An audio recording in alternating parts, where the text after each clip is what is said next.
17% capital adequacy ഉണ്ടാവുക, 12,000 കോടി രൂപ നിക്ഷേപമായിട്ടുണ്ടാവുക, AA ക്രെഡിറ്റ് റേറ്റിംഗ് പ്ലസ് ഉണ്ടാവുക. അങ്ങനെ ഒരു കമ്പനിയിൽ നിക്ഷേപം നടത്തുന്നത് എങ്ങനെയാണ് അഴിമതിയായിട്ട് മാറുന്നത്?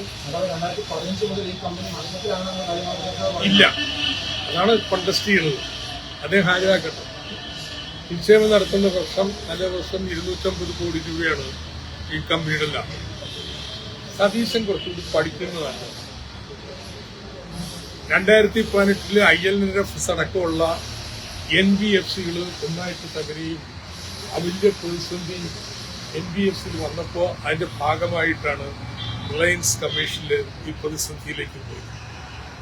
അങ്ങനെ ഒരു പ്രതിസന്ധി വരും എന്ന് നിക്ഷേപം നടത്തുന്ന സമയത്ത് അത് മന്ത്രിയോ ഏതെങ്കിലും ഒരു ഉദ്യോഗസ്ഥനോ അല്ല, അത് ഇൻവെസ്റ്റ്മെന്റ് കമ്മിറ്റിയും അവർക്ക് അറിയാൻ പറ്റുമായിരുന്നു.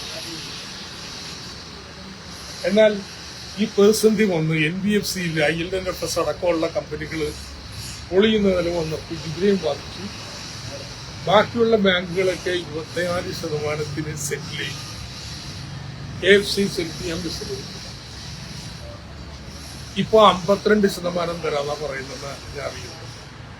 അതും പോരാ, മുഴുവൻ പണം തിരിച്ചു തന്നു. അപ്പൊ അതിന്റെ നെഗോഷിയേഷൻസ് നടക്കുകയാണ്. പുതിയ വാർത്തകളും വിശേഷങ്ങളും ഇനി വിരൽ തുമ്പിൽ. എല്ലാ ഡിജിറ്റൽ പ്ലാറ്റ്ഫോമുകളിലും ഇപ്പോൾ സീ മലയാളം ന്യൂസ് ലഭ്യം.